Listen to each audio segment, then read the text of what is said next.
शुभ है, क्योंकि इतना जोर से बारिश हुआ कि 2 घंटे में पानी ही पानी हो गया पूरा क्षेत्र। आगे लगाकर 1 घंटा और नहीं रुकेगा, तो निवेदन भी किया है महाराज जी से, और क्षेत्र के लोग आ ही नहीं पाएंगे, लेकिन समय मिल गया और महाराज जी की ओर से भी भगवान की ओर से भी। तो आज आओ हम धर्मवाणी श्रवण करते हैं महाराज जी से, और उसका जीवन में अपने उतारते हैं, बताए हुए मार्ग पर चलने का प्रयत्न करें। जय श्री राधे, जय श्री कृष्णा, हर हर महादेव।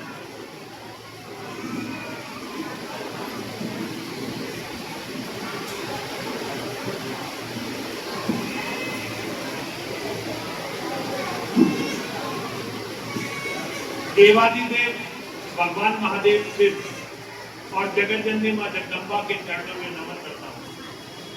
परम आदरणीय हमारे कथा व्यास जी, अवधेश पांडे जी और आप सभी, मैं आप सभी को बहुत बहुत आशीर्वाद देता हूँ, बहुत बहुत साधुवाद देता हूँ। आपके कारण मैं यहाँ आया, मैंने भगवान के दर्शन किए और मंदिर में यहाँ बैठने का मुझे सौभाग्य मिल रहा है, आप सबके साथ बात करने का सौभाग्य मिल रहा है। आसमानी जी और दीपेश जैन जी, बहुत बहुत साधुवाद है आपका, आपने यहाँ बुलाया और मेरा ये सौभाग्य है कि आप सबसे मिल रहा हूँ। अभी कथा व्यास जी एक बात कह रहे थे, देखिए साधु के लिए ना कोई छोटा है और ना ही कोई बड़ा है। जो साधु है उसके लिए ना तो कोई छोटा है और ना ही कोई बड़ा है। हमें व्यक्ति नहीं, व्यक्ति के अंदर की आत्मा को देखना, और आत्मा करोड़पति अरबपति या निर्धन नहीं होती। और ये जो संसार की व्यवस्था है, इसी व्यवस्था को समझाने के लिए बार बार हमारे भगवान अवतार लेते हैं।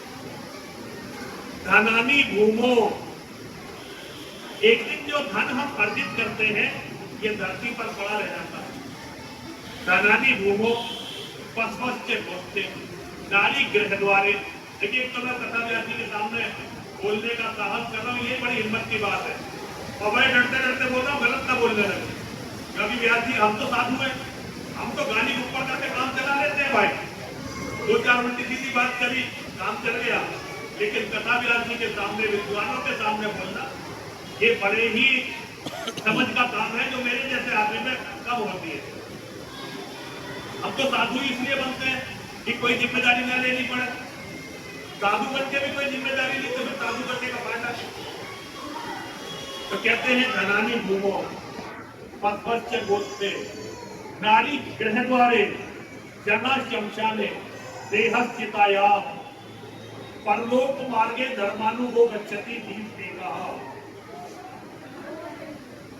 ये जो धन हम अर्जित करते हैं एक दिन धरा पर पड़ा रह जाता है, और हमारा जो भी माल असबाब हमने जो गाय भैंस घोड़े हाथी ये रखे एक दिन ढेर में बंधे रह जाते हैं।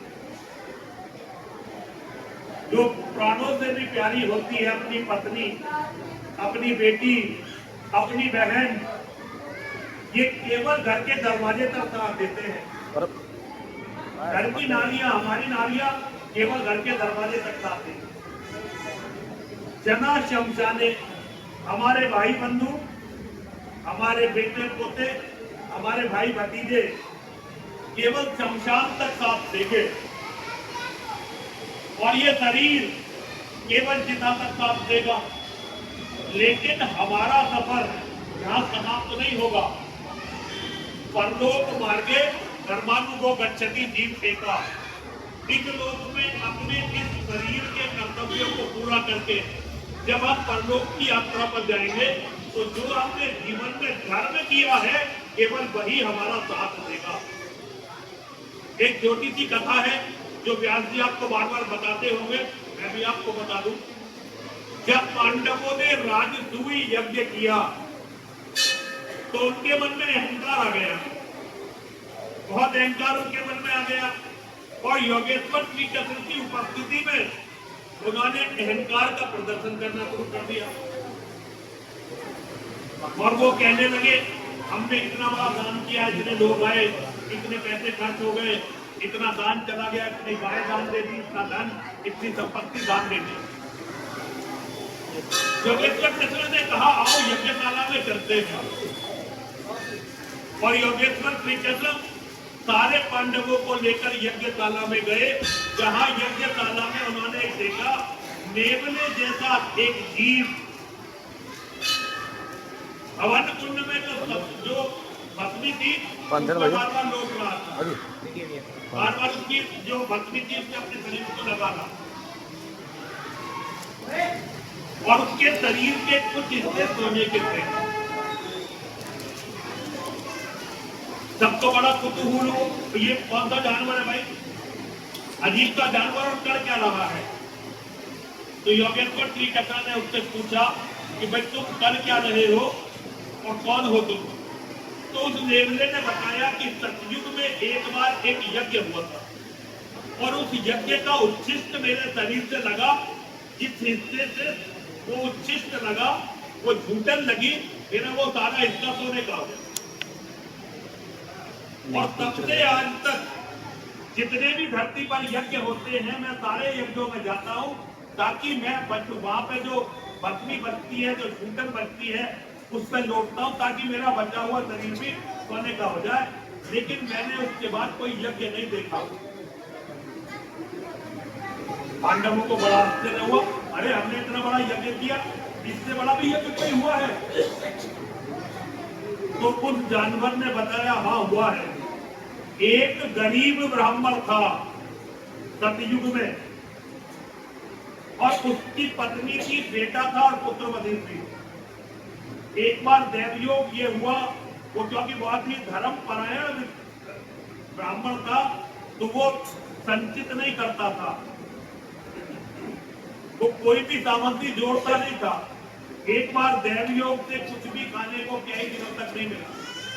एक बार चार मुट्ठी सत्तू मिले, ब्राह्मण उसे अपने घर में ले आया। एक मुट्ठी सत्तू अपनी पुत्र वधू को दिया, एक मुट्ठी सत्तू पुत्र को दिया, एक पत्नी को दिया और एक मुट्ठी सत्तू अपनी थाली में रखा और जल लिया। खाने ही वाले थे तभी एक अतिथि साधु आ गया और साधु ने कहा भाई बहुत भूखा हूं, मुझे कुछ खाने को दो। तो पहले तो ब्राह्मण ने अपने हिस्से का सत्तू दिया। अब वो साधु खा गया, कोई मेरे जैसा मोटा ताजा साधु रहा होगा, खा गया। खाने के बाद बोला अभी और भूखा हूं, मन मार कर अपनी पत्नी के हिस्से का सत्तू भी दे दिया। साधु की भूख नहीं मिटी। तीसरी मुट्ठी सत्तू जो बेटे के हिस्से का था वो भी दे दिया। उसके बाद अतिथि की जब भूख नहीं मिली थी तो अपनी बहू के हिस्से का सत्तू भी दे दिया। सन्यासी ने सारे सत्तू को खा लिया और उसके बाद आशीर्वाद से पानी पीकर आशीर्वाद देता हुआ चला गया। ब्राह्मण का परिवार कई दिन का भूखा था। रात को पानी पीकर सो गए और उसी दिन उन चारों का प्राणांत भूख के कारण हो गया। और ये उनकी परीक्षा थी। धर्मराज के द्वारा दी गई परीक्षा में वो पास हुए और धर्मराज उन्हें शरीर स्वर्ग देकर गए। तो जब उच्छिष्ट बच गया था, जहां जहां वो सत्तू के कुछ दाने बिखर गए थे, एक नेवला कहीं से खेलता हुआ आया और बाई चांस वो जो सत्तू के दाने थे जहां भी उसके लगे वहीं से वो नेवला सोने का हो गया। भगवान ने उस 4 मुट्ठी दान को इतना बड़ा माना कि उससे बड़ा यज्ञ कोई माना ही नहीं गया। तो धर्म के लिए धन की जरूरत नहीं है, धर्म को मन के अंदर धारण करना पड़ता है। जिसके मन में धर्म है वो सबसे बड़ा है। और साधु को केवल आपके मन की जरूरत है, आपके धन की जरूरत साधु को नहीं है। साधु वो है जो व्यक्ति से और उसके मन को देखे। साधु वो नहीं है जो ये देखे भाई मुझे यहाँ से कितने पैसे मिल रहे हैं तब जाऊंगा। कोई व्यक्ति अगर ऐसा कर रहा है तो विश्वास मानिए फिर वो साधु नहीं है। हम भी काम करते हैं मठाधीश है, तो एक तो पहले तो जो लोग मठों के व्यवस्था में होते हैं उन्हें कभी साधु मत मानिए। वो मठों के मैनेजर है, महंत है, वो साधु नहीं है। जो साधु है उसे इन जिम्मेदारियों की जरूरत नहीं है। इन जिम्मेदारियों पर बैठे लोग तो केवल हिसाब लगाते रहते हैं, कोई आएगा पैसे देगा तो ये काम। तो भगवान की एक कृपा है कि मैं उनमें से नहीं। तो आपने इतने भाव से बुलाया और अश्वनी जी का आदेश हुआ। और अश्वनी जी हमारे बहुत पुराने मित्र हैं, बहुत पुराने साथी हैं। अगर हम इनकी बात टालते तो नाराज भी हो जाते हैं और हमारे साथ तो डंडा भी उठा लेते हैं। नाराज को मानते हैं केवल ऐसे कर देते हैं। ये बड़े विरोधी ब्राह्मण है, ये परशुराम की संतति के। इन्हें ये आप देख के ऐसा मत समझना सीधे आदमी, ये भगवान परशुराम की संतति के ब्राह्मण है। तो आपके पास आकर आपसे बात कर कर मैं गौरवान्वित हुआ। माँ और महादेव सदैव आप पर कृपा करें। माँ और महादेव आपकी सभी मनोकामनाओं को पूर्ण करें। माँ और महादेव सदैव आपकी और आपके परिवार की रक्षा करें। जरा 3 बार मेरे साथ बोलेंगे, बोलिए माता माता जय पार्वती देवी, च पार्वती देवी, पिता देवो महेश्वरा, देवो महेश्वरा, पांडवा पांडवा भक्ताश्च शिवभक्ताश्च सप्तेषु भुवन्त्रियम् भुवत्रियं माता माता जय पार्वती देवी, च पार्वती देवी, पिता पिता देवो महेश्वरा, देवो महेश्वरा, पांडवा पांडवा भक्ताश्च शिवभक्ताश्च सप्तेषु भुवन्त्रियम् भुवत्रियं माता माता जय पार्वती देवी, च पार्वती देवी, पिता पिता देवो महेश्वरा, देवो महेश्वरा, पांडवा पांडवा भक्ताश्च शिवभक्ताश्च सप्तेषु भुवन्त्रियम् भुवत्रियं देवादिदेव भगवान महादेव शिव हम सबके पिता हैं। जगतजननी माँ जगदम्बा हम सबकी माता है। दुनिया में हम जितने भी शिव भक्त हैं सब एक दूसरे के भाई बहन। और देखिए भगवान राम धरती पर आए तो उन्होंने भी शिव और शक्ति की पूजा की। जब लंका विजय के लिए गए तब उन्होंने शिवलिंग की रामेश्वरम में स्थापना की और लंका विजय के लिए माँ का यज्ञ किया। और आपको पता है उस यज्ञ के लिए कौन आया था करवाने? आचार्य कौन थे उस यज्ञ के? लंकापति रावण। उस यज्ञ के आचार्य चारों वेदों के ज्ञाता पंडित रावण थे। 2 ही लोग यज्ञ करवा सकते थे, भगवान परशुराम और एक रावण। भगवान परशुराम वहां थे नहीं, तो रावण पर विजय का यज्ञ करवाने की योग्यता केवल रावण में थी। और ये ब्राह्मण का धर्म है, यदि शत्रु भी धर्मज्ञ है तो हमें उसे भी आशीर्वाद देना। और ये ब्राह्मण का धर्म है, यदि सगा भाई भी अधर्म पर है तो हमें उसे त्याग देना। और यही सनातन का धर्म है। भगवान चंद्र धरती पर आए, उन्होंने महादेव की पूजा की और उन्होंने माँ की पूजा की। और भगवान परशुराम वो तो अटल शिव भक्त थे और माँ पीताम्बरा बंगामुखी के उपासक थे। तो सभी को माँ और महादेव की पूजा करनी है। और एक काम और करना है, अपने परिवार को बड़ा करना है और अपने परिवार को मजबूत करना है। ये जो एक एक बेटे की बीमारी हो गई ना, एक बेटा एक बेटी, ये धर्म के विरुद्ध है। अरे खाने के देने वाला वो है। पत्थर में जो कीड़े होते हैं उनके भी भोजन की चिंता माँ और महादेव करते हैं। हम तो साक्षात बेटे हैं उनके, हम उनकी संतानें हैं।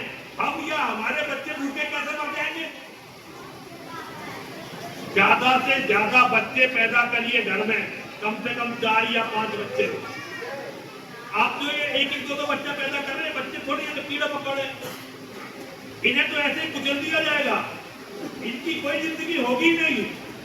आप सोच रहे हो कि एक एक बेटा पैदा करके उसे करोड़पति बना लोगे, और कुछ लोग ऐसे भी जो इस चक्कर में कि बेटा करो तो सही, आ जाएंगे जिंदा तुम्हारे बच्चे। तो अपने बच्चों को किसी का चारा मत बनने दीजिए और अपने परिवार को मजबूत करिए, अपने परिवार को बड़ा करिए, अपने परिवार को शक्तिशाली करिए और पूरी दुनिया में फैल जाइए। आप लोग सब लोग बाहर से, मुझे पता चला बाहर से हमारे धर्म का है, आप लोग तो पुरुषार्थी लोगों काम कर रहे हो भाई। 27 साल हो गए भीख मांगते हुए, केवल भीख मांग के 27 साल से खा रहा हूं। और तोल लो, कोई भी दो एक साथ कलड़े में आ जाओ, बाहर ही निकलूंगा। बिना काम किए जब माँ और महादेव हमें पाल रहे हैं, आपको क्यों नहीं पालेंगे? आप तो काम कर रहे, पुरुषार्थ कर रहे भाई। 4-4, 5-5 बच्चे पाल के दिखाओ, वरना भैया बहुत बुरा होने वाला है, बहुत गलत होने वाला है। अपने परिवार को बड़ा करिए, परिवार को मजबूत करिए, इस लायक बनाइए कि वक्त पड़ने पर आपके बच्चे अपनी भी रक्षा कर सके, अपने घर की माताओं, बहनों और बेटियों की रक्षा कर सके, अपने परिवार की रक्षा कर सके, अपने खुद की रक्षा कर सके। हमारे यहाँ कोई भगवान ऐसे नहीं हुए जिन्होंने 1,00,000-2 लाख शत्रुओं का कत्ल ना किया हो, बल्कि 1,00,000-2 लाख छोड़िए, करोड़ों शत्रुओं का कत्ल ना किया हो। मेरी मां जगत जननी जगदम्बा सीता का अपमान हुआ, भगवान ने रावण को संदेशे पे संदेशे भिजवाए, मेरी धर्म पत्नी वापस लौटा तो सम्मान सहित, और आकर मुझसे क्षमा मांग लो। और जब रावण ने ये नहीं किया तो 1,00,000 पूत, 1,00,000 नाती रावण के घर दिया न बाती। इतना बड़ा कौरवों का साम्राज्य था, केवल एक नारी के अपमान के लिए योगेश्वर श्री क्षत्रिय ने पूरे कौरवों के साथ सारे क्षत्रियों के कुलों को धूल धूसरित कर दिया। उन्होंने कहा, जो कौम अपने घर की नारी का सम्मान करना नहीं जानती, इनका धरती पर रहना व्यर्थ है। और आज हमारी बहन बेटियों को लोग मजाक की चीज समझ लेते हैं, मनोरंजन की वस्तु समझ लेते हैं। कारण हमारे घर परिवार कमजोर है, बहन की रक्षा में भाई समर्थ नहीं है, पत्नी के सम्मान की रक्षा में पति समर्थ नहीं है। और समर्थ हो कहां से? आप एक एक कीड़ा पैदा करते हो, कहीं के कहीं जाकर बस जाते हो, भाई बंधुओं से, परिवार से दूर। अब बेचारे समर्थ हो कहां से? परिवार को मजबूत करिए, परिवार को बड़ा करिए। भाई से बड़ा सहारा नहीं होता। जब लक्ष्मण जी को शक्ति लग गई थी तो भगवान राम ने विलाप करते हुए कहा था, लक्ष्मण मुझे पता होता तेरी यह हालत हो जाएगी तो पिता की बात नहीं मानता, अयोध्या से यहाँ आता ही नहीं। व्यास जी ऐसा ही है या नहीं है? और भगवान राम ने कहा, अरे लक्ष्मण मुझे पता होता तेरी ये दुर्गति हो जाएगी, सीता को यहाँ छोड़कर तुझे लेकर चला जाता। ये भाई की वैल्यू है, ये भाई की कीमत है जीवन में। और हम अपने बच्चों को भाई नहीं दे रहे। एक लड़का पैदा कर दिया, उसके लिए तो कोई है ही नहीं। एक बात लिख कर रखो, एक जो लड़का होता है ना अपने माँ बाप का, उसका तो सगा साला और सगा जीजा दोनों उसके दुश्मन होते हैं। दोनों इस चक्कर में रहते हैं, सब कुछ हो जाए, इसका माल हमें मिल जाए। बात बुरी है पर प्रैक्टिकल है। खून का रिश्ता होता है।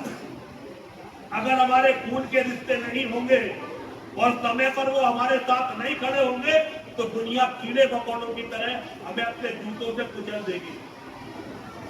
अपने आप को जूतों में कुचलवाने वाला मत बनाइए। अपने बच्चों को रामचंद्र परशुराम बनाइए और साथ में उनके साथ खड़ा हुआ एक लक्ष्मण, एक बलराम बहुत जरूरी है।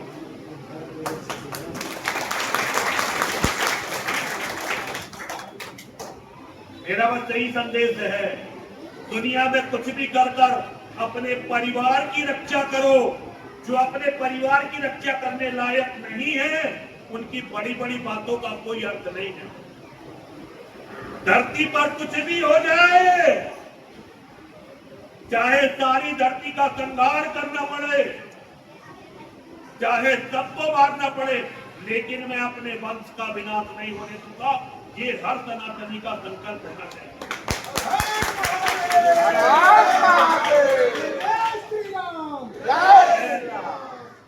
मैं बिल्कुल ये नहीं चाहता कि मैं यहाँ से जाऊं और मेरे जाने के बाद पुलिस व्यास जी को भी और अध्यक्ष जी को भी, साथ में अश्वनी जी को भी और दीपेश जी को भी जेल में बैठा दे।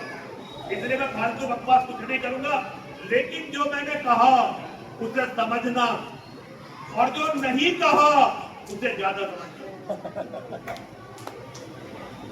जो मैंने कहा उसे समझना और जो मैं नहीं कह पा रहा हूं उसे ज्यादा समझना।